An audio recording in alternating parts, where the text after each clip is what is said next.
تحبون اللہ فاتبعونی یحببکم اللہ صدق اللہ العظیم وبلغنا رسول النبی الکریم الامین ببرکاتہ ان اللہ وملائکتہ یصلون علی النبی یا ایھا الذین آمنوا صلوا علیہ وسلموا تسلیما الصلاۃ والسلام علیک یا سیدی یا رسول اللہ وعلی آلک واصحابک یا حبیب اللہ۔ تمام تر تعریفیں، رفعتیں، عظمتیں، برکتیں، شانیں، بلندیاں، وسعتیں اسی رب ذوالجلال کے لیے کہ جس نے مجھے آپ کو تمام جہانوں کو تخلیق کیا، نبی آخر الزماں احمد مجتبیٰ محمد مصطفیٰ صلی اللہ علیہ وسلم کی امت میں پیدا فرمایا اور حضور علیہ الصلوۃ والسلام سے محبت کرنے والوں میں رکھا، اور تمام تر درود و سلام اسی ذات کے لیے کہ جس ذات کی خاطر رب ذوالجلال نے کائنات کو تخلیق کیا، مجھے آپ کو، چرند پرند کو، شجر و حجر کو، لیل و نہار کو، سب کو تخلیق کیا تو صرف میرے پیارے مصطفیٰ کی خاطر۔ بعد از حمد و صلات میرے بھائیوں، دوستوں، بزرگوں، شمع رسالت کے پروانوں، سب سے پہلے تو میں اور ہم یہاں جتنے بیٹھے ہیں اللہ رب العزت کے ہاں شکر گزار ہیں کہ اس مالک نے ہمیں یہ توفیق بخشی کہ اس کی اور اس کے پیارے محبوب کی یاد میں ہمیں مل بیٹھنے کی توفیق عطا فرمائے۔ اور پھر دعا گو ہیں کہ یا اللہ، ہم تیری یاد اور تیرے محبوب کی یاد کے لیے بیٹھے ہیں، یا اللہ ہمارا یہ مل بیٹھنا اپنی بارگاہ میں قبول فرما اور ہمیں ہر طرح کی ریاکاری اور دکھلاوے سے محفوظ فرما۔ ساتھیوں، وقت بڑا پرفتن ہے، انسان، حضور علیہ الصلوۃ والسلام کی ایک حدیث ہے الانسان مع النسیان، کہ انسان غلطی سے ہے، یعنی غلطی انسان کے شیوے میں ہے، نیچر میں ہے، ایک طبیعت میں ہے، غلطیاں ہم سے سرزد ہوتی ہیں، اور ہم اگر شمار کریں تو شاید مجھ جیسا گنہگار انسان اگر اپنا شمار کرے، ہم تو شمار کرتے ہی نہیں ہیں، اگر شمار کریں تو شاید ہم دن میں نیکیاں بہت کم کرتے ہوں اور گناہ ہم سے زیادہ سرزد ہو۔ گناہوں میں بہت ساری چیزیں شامل ہو جاتی ہیں، اس میں نظر کی حفاظت سے لے کے زبان کی حفاظت تک ہر چیز آ جاتی ہے، دماغ کی سوچ سے دل کی چاہت تک ہر چیز آ جاتی ہے۔ تو اللہ نے اپنی توفیق سے ہمیں یہاں مل بیٹھنے کا جو موقع دیا ہے، یہ ہمارے لیے ایک غنیمت ہے، اور اگلی زندگی میں کام آنے والی چیزوں میں سے یہی ایک چیز ہے جو ہماری اگلی زندگی میں کام آ سکتی ہے اگر ہم خالصتاً اللہ اور اس کے رسول کی رضا کے لیے یہاں بیٹھے ہیں۔ کیونکہ نیتیں جو ہوتی ہیں، نیتوں کا بڑا شمار ہوتا ہے آپ کے روزمرہ کے اعمال میں، آپ کے سامنے، کیونکہ یہاں پہ ہم جب بیٹھتے ہیں تو اس لیے نہیں بیٹھتے کہ میں اگر یہاں پہ آیا ہوں تو ہم دو نعتیں سنیں اور ایک تقریر ایسی کریں کہ ٹھیک ہے جی ہم 2 4 5 آیتیں پڑھیں، 2 4 احادیث پڑھیں، سنائیں اور چلے جائیں۔ مقصد یہ ہوتا ہے کہ ہم ایک دوسرے کے ساتھ مل بیٹھیں تو ایسا کچھ ہم کریں کہ جس سے ہمیں کسی چیز کی سمجھ آ جائے، آسانی سے سمجھ آ جائے۔ تو میں آپ کے سامنے ایک حدیث مبارکہ کا مفہوم رکھوں گا کہ ایک مرتبہ ایک پرانے وقت کی، جب حضور علیہ الصلوۃ والسلام کے دور میں جب جو سواریاں چلا کرتی تھی تو وہ اونٹ، گھوڑے، خچر، یہ سواریاں ہوتی تھیں۔ تو ایک راستہ تھا، راستے میں کچھ پانی کا چشمہ تھا، ایک پانی کا چشمہ تھا جہاں پہ مسافر آتے جاتے پانی پیتے تھے، سواریاں کھڑے کرتے پانی پیتے۔ تو ایک صحابی وہاں سے گزر رہے تھے تو انہوں نے دیکھا کہ یہاں پہ جب مسافر آتے ہیں تو انہیں یہ بڑی مشکل ہوتی ہے کہ وہ سواری کو ایک سائڈ پہ کھڑا کرتے ہیں، وہ پانی پینے جاتے ہیں اور انہیں فکر لاحق رہتی ہے کہ میری سواری بھاگ جائے گی۔ تو انہوں نے کیا کیا کہ اس دور میں، جیسے ابھی بھی ہم سب گاؤں محلے سے ہیں، کہ ایک لکڑی کی میخ بناتے ہیں جسے ہم قلعہ کہتے ہیں، گھر میں بھینسیں باندھنے کے لیے، بکریاں باندھنے کے لیے۔ تو ایسا انہوں نے ایک لکڑی کی میخ تیار کی اور وہاں پہ وہ ٹھونک دی، اس نیت سے کہ جب مسافر آئے گا وہ سواری کو یہاں باندھے گا اور پرسکون طریقے سے وہ پانی پی لے گا، جب پانی پی کے سیر ہو جائے گا تو اسے فکر لاحق نہیں ہوگی کہ میری سواری بھاگ جائے گی، تو پھر وہ سواری کو کھولے گا، چلا جائے گا۔ آپ وہ میخ ٹھونک کے چلے گئے۔ ایک دوسرے صحابی آئے آپ نے آ کے دیکھا کہ یہاں راستے میں میخ ٹھوکی ہوئی ہے تو انہوں نے وہ میخ اکھیڑ کے پھینک دی۔ اب جنہوں نے میخ ٹھوکی تھی وہ بھی حضور علیہ السلام کی بارگاہ میں حاضر ہو گئے، شکایت کی، یا رسول اللہ صلی اللہ علیہ وسلم آج میں نے یہ عمل کیا تھا اور فلاں صحابی نے اس کو اکھاڑ کے پھینک دیا۔ تو آپ علیہ السلام نے جو دوسرے صحابی تھے انہیں بھی بلایا اور بٹھایا، پوچھا کہ آپ نے یہ میخ کیوں اکھاڑ کے پھینکی ہے؟ تو جو دوسرے صحابی تھے انہوں نے جو وجہ بیان کی وہ یہ تھی کہ آپ نے فرمایا کہ یا رسول اللہ صلی اللہ علیہ وسلم میں جب وہاں گیا میں نے دیکھا کہ یہ ایک لکڑی کی میخ ٹھوکی ہوئی ہے، تو وہاں پہ مسافر آتے جاتے ہیں تو راستہ ہے، تو مجھے ایسا لگا کہ شاید اس میخ سے کسی کو ٹھوکر لگ جائے، کسی کی سواری گر جائے، یا کسی کے شخص جو آنے والا مسافر ہے اس کو ٹھوکر لگے اور وہ زخمی ہو جائے، تو میں نے اس نیت سے اس کو اکھاڑ کے پھینک دیا تاکہ سواریاں بھی محفوظ رہیں اور مسافر بھی محفوظ رہیں۔ حضور علیہ السلام مسکرائے اور فرمایا کہ دیکھو کام دونوں کے مخالف ہیں لیکن نیت دونوں کی خالص اور سیدھی تھی، اس لیے رب ذوالجلال نے دونوں کو ان کے عمل کا اجر دے دیا۔ اس لیے میرے بھائیوں، دوستوں، بزرگوں، اگر ہم یہاں آتے ہیں تو میں یہ کہتا ہوں کہ یہ اللہ رب العزت کا خصوصی فضل ہے، کرم ہے کہ جس نے ہمیں یہ موقع مہیا کیا ہے کہ ہم مل بیٹھیں۔ تو یہ صرف اپنے ذہن میں یہ رکھا کریں کہ میں ذکر کی محفل میں اس لیے جا رہا ہوں کہ یا اللہ میرے اپنے گناہوں کی بخشش کی دعا کرنے جا رہا ہوں اور تیری اور تیرے محبوب کی رضا کے لیے جا رہا ہوں، تاکہ ہمارا جو آنے کا مقصد ہے وہ حل ہو۔ کیونکہ یہاں پہ ہم جب بیٹھتے ہیں نا تو ہمیں سے کوئی پتہ نہیں، ہمیں نہیں پتہ ہے کہ کون اللہ کا مقبول ترین بندہ ہے، کس بندے کی ادا میرے رب کو پسند ہے، کس کی کوئی ادا، کس کی کوئی دعا، کس کے کوئی لفظ، کس کے کوئی الفاظ، کس کا کوئی جملہ، کس کا بیٹھنا، کس کا دل میں ندامت اختیار کرنا میرے رب کو پسند آ جائے اور اس شخص کے صدقے سب کی بخشش ہو جائے، اس شخص کے صدقے سب کی بخشش ہو جائے۔ کیونکہ میرے بھائیوں آج جس وقت سے ہم گزر رہے ہیں، اگر دیکھا جائے ایک محاسبہ، اسلام میں محاسبے کی بڑی حیثیت ہے۔ محاسبہ کیا ہوتا ہے؟ محاسبہ یہ ہوتا ہے کہ جب ہم اپنے بستر نیند پہ شام کو جائیں تو ہم آنکھیں بند کر کے پورے دن کا حساب لگائیں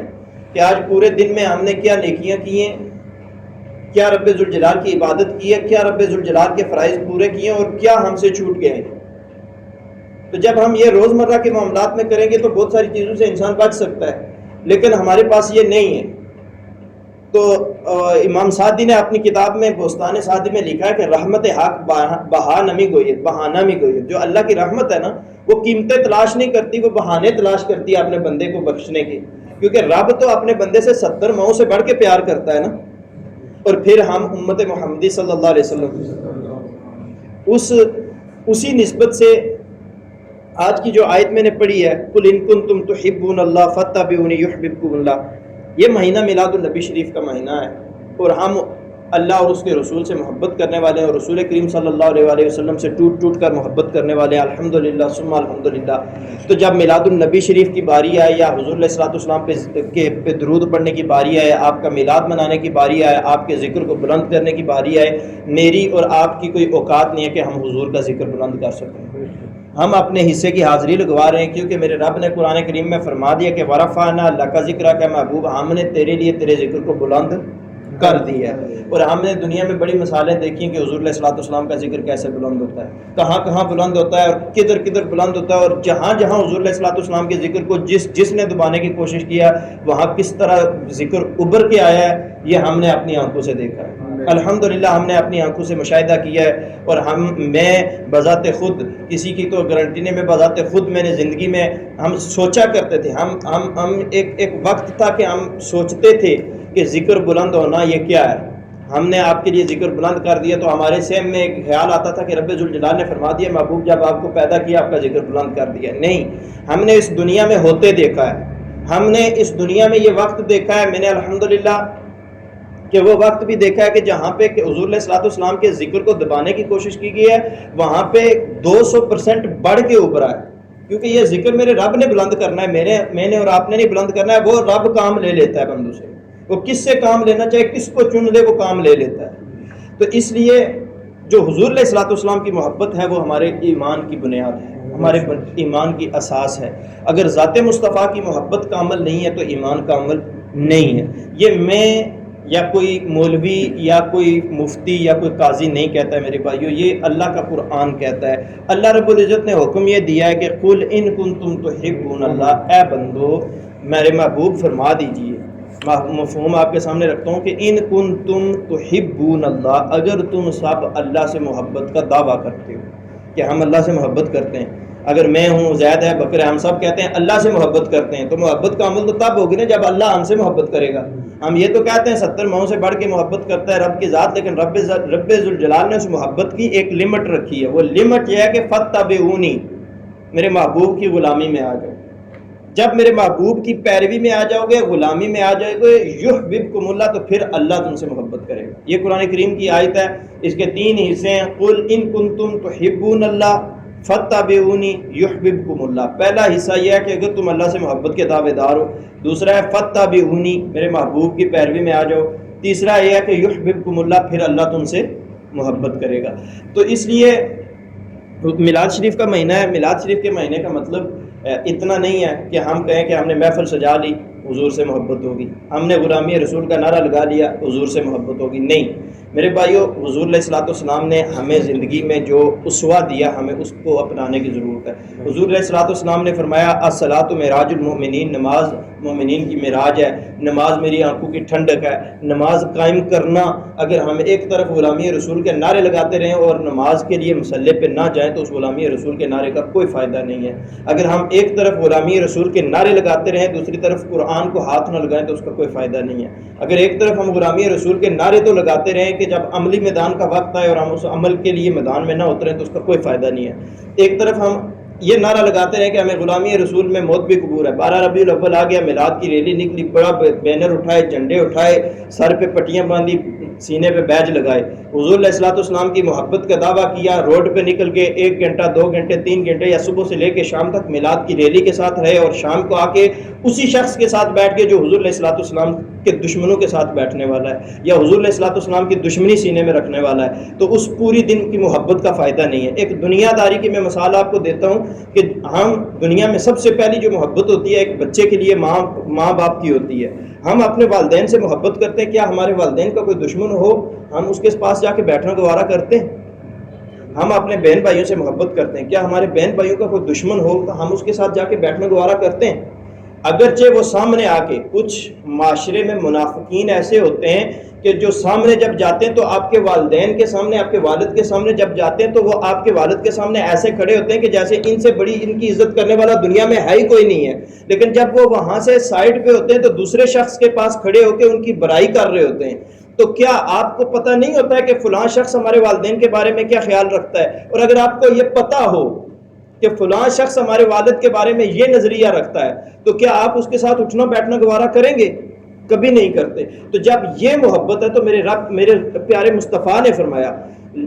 لا یؤمن احدکم حتی اکون احب الیہ من والدہ وولدہ والناس اجمعین، کہ تم میں سے کوئی شخص اس وقت تک کامل ایمان والا ہو ہی نہیں سکتا جب تک میں اسے تمام دنیا کی چیزوں سے بڑھ کے زیادہ عزیز نہ ہو جاؤں۔ حضرت عمر رضی اللہ تعالیٰ عنہ جلیل القدر صحابی ہیں، آپ سے حضور صلی اللہ علیہ وسلم نے پوچھا اے عمر بتا تو مجھ سے کتنی محبت کرتا ہے؟ تو حضرت عمر رضی اللہ تعالیٰ عنہ نے فرمایا کہ میں دنیا کی ہر چیز سے بڑھ کے آپ سے محبت کرتا ہوں۔ فرمایا اور مجھ سے زیادہ کس سے محبت کرتا ہے؟ فرمایا میں اپنی جان سے محبت کرتا ہوں، اپنے آپ سے محبت کرتا ہوں۔ فرمایا تیرا ایمان کامل نہیں ہے۔ حضرت عمر رضی اللہ تعالیٰ عنہ نے عرض کیا یا رسول اللہ صلی اللہ علیہ وسلم کیا کمی ہے؟ آپ صلی اللہ علیہ وسلم نے فرمایا جب تک میں تجھے تیری جان سے بھی زیادہ عزیز نہ ہو جاؤ تب تک تیرا ایمان کامل نہیں ہے۔ تو پھر حضرت عمر رضی اللہ تعالیٰ عنہ نے جب یہ فرمایا تو آپ صلی اللہ علیہ وسلم مسکرائے۔ یہ نہیں تھا کہ حضرت عمر رضی اللہ تعالیٰ عنہ کے ایمان میں کوئی شک تھا یا حضور علیہ الصلوۃ والسلام کے علم ہونے میں کوئی شک تھا، یہ ساری باتیں ہم جیسے امتیوں کے لیے تھیں، اور میرے اور آپ جیسے جو ہم امتی بیٹھے ہیں ہم خوش نصیب لوگ ہیں۔ حضور علیہ الصلوۃ والسلام نے صحابہ کی مجلس میں صحابہ سے پوچھا تھا، مختصر میں آپ کے سامنے رکھ رہا ہوں کہ آپ میں سے عجیب تر ایمان کن لوگوں کا ہے؟ تو صحابہ نے عرض کیا یا رسول اللہ صلی اللہ علیہ وسلم ہمارا ایمان عجیب تر ہے۔ آپ صلی اللہ علیہ وسلم نے فرمایا صحابہ آپ کا ایمان عجیب تر کیسا ہے؟ میں آپ کے سامنے بیٹھا ہوں، آپ مجھے دیکھ رہے ہو، مجھے دیکھ کے رب کو مان رہے ہو، آپ کے ایمان میں عجیب ہونے کی کیا بات ہے؟ تو صحابہ نے عرض کی یا رسول اللہ صلی اللہ علیہ وسلم آپ کا ایمان عجیب تر ہے۔ تو آپ نے فرمایا میرے ایمان میں عجیب تر ہونے کی کیا بات ہے؟ رب ذوالجلال مجھ پہ وحی کرتا ہے، میں رب ذوالجلال سے ہم کلام ہوتا ہوں تو میرے ایمان میں عجیب تر ہونے کی کیا بات ہے؟ میں نے تو رب کو رب سے منسلک ہو کے مانا ہے، تو پھر صحابہ نے عرض کیا یا رسول اللہ صلی اللہ علیہ وسلم فرشتوں کا ایمان عجیب تر ہے. آپ صلی اللہ علیہ وسلم فرشتوں کے ایمان میں عجیب تر ہونے کی کیا بات ہے, وہ تو نوری مخلوق ہے. تو المختصر پھر حضور صلی اللہ علیہ وسلم نے جب صحابہ نے کہا واللہ رسولہ عالم, یا رسول اللہ صلی اللہ علیہ وسلم آپ اور اللہ اور اللہ کا رسول بہتر جانے, تو آپ صلی اللہ علیہ وسلم ان لوگوں کا ایمان عجیب تر ہوگا جو اس دور میں ہوں گے جن میں نہ میں رہوں گا نہ آپ رہیں گے. یعنی صحابہ سے کہا کہ آپ بھی اس دور میں موجود نہیں ہوں گے, لیکن وہ مجھ سے ٹوٹ ٹوٹ کے پیار کریں گے. انہوں نے صرف مجھے سن رکھا ہوگا, انہوں نے قرآن کریم میں سے میری تعریفیں سنی ہوں گی, احادیث میں سے میری تعریفیں سنی ہوں گی, صحابہ کے اقوال سنے ہوں گے, اس میں سے دیکھا ہوگا کہ وہ کوئی ہستی تھی جس کے بارے میں میرے رب نے قرآن کریم میں یا ایھا المزمل کر کے پکارا ہے, والضحیٰ واللیل اذا سجا کر کے پکارا ہے. تو پھر وہ مجھ سے اتنا ٹوٹ ٹوٹ کے پیار کریں گے تو ان کا ایمان عجیب تر ایمان ہوگا. تو ہم الحمدللہ اس وقت میں پائے جاتے ہیں, اور ہمیں یہ فخر ہے کہ الحمدللہ ثم الحمدللہ. ہم بڑا دعویٰ تو نہیں کرتے, لیکن یہ فخر ہے کہ الحمدللہ حضور علیہ الصلوۃ والسلام سے محبت کرتے ہیں. اور جب محبت کا دعویٰ ہے تو محبت کو اتنا ضرور ہونا چاہیے کہ اگر کوئی شخص ہمارے والدین کا دشمن ہے تو ہم اس کے ساتھ بیٹھنا گوارا نہیں کرتے, تو جو ذات مصطفیٰ کا دشمن ہو, اگر کوئی اس کے ساتھ بیٹھنے والا تو پھر ہمیں اس کے ساتھ بھی بیٹھنا نہیں چاہیے. کیونکہ یہ دنیا داری ہے میرے بھائیو, یہ دنیا, یہ زندگی جو ہے نا, یہ انسان کے بلبلے کے مانند ہے. ہوا نکلی بلبلہ ختم, انسان کے جسم سے روح نکلی, انسان کا سارا کچھ ختم. جب سب کچھ ختم ہو جائے گا, اذا مات الانسان انقطع عملہ, جب انسان مر جاتا ہے تو اس کے سارے عمل ختم ہو جائیں. الا ثلاث, تین بچتے ہیں. تین میں سے کون سے؟ ولد صالح یدعو لہ, صدقۃ جاریہ او علم ینتفع بہ. تو ایک علم نافع, ایک صدقہ جاریہ, اور ایک نیک اولاد. تو نیک اولاد کیا ہے؟ جب نیک اولاد وہی ہے جسے آپ دین کے راستے پہ لگائیں گے, حضور کی محبت سکھائیں گے, تو کل وہ آپ کے لیے دعائیں مغفرت کرے گی. ولد صالح یدعو لہ, جو ایسی نیک اولاد جو آپ کے مرنے کے بعد آپ کے لیے دعائیں مغفرت کرے. ٹھیک ہے, تو اس لیے میرے بھائیوں, دوستوں, بزرگوں, شمع رسالت کے پروانوں, حضور علیہ الصلوۃ والسلام کی محبت کا دم بھرو, حضور علیہ الصلوۃ والسلام کی محبت کو اپنے سینوں میں اجاگر کرو, اور اس محبت کو عام کرو, اپنے آنے والی نسلوں کے سینوں میں اس محبت کو ڈالو, تاکہ کل ہم جب اس دنیا سے چلے جائیں تو ہمارے پیچھے آنے والی ہماری جو نسلیں کم سے کم وہ ہمارے لیے دعائے مغفرت کا اہتمام کر سکیں. کیونکہ حضور علیہ الصلوۃ والسلام نے فرما دیا ولد صالح یدعو لہ,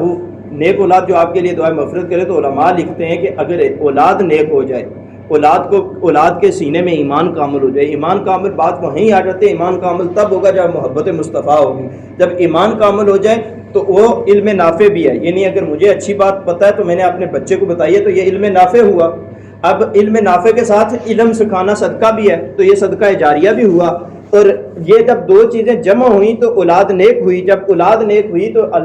انشاءاللہ وہ اولاد پھر والدین کی بخشش و مغفرت کی دعائیں ضرور کرتی ہے. تو اللہ رب العزت ہمیں ان چیزوں کو سمجھنے کی توفیق عطا فرمائے, اور حضور علیہ الصلوۃ والسلام کی محبت کا دم بھرنے کی توفیق عطا فرمائے. اور اللہ رب العزت ہمیں یہ جو سلسلہ شروع کیا ہے اسے کنٹینیو رکھنے کی توفیق عطا فرمائے, اس میں تسلسل عطا فرمائے, اور اپنی اور اپنے پیارے محبوب کی رضا کے لیے اس میں آنے کی توفیق عطا فرمائے. وما علینا الا البلاغ المبین.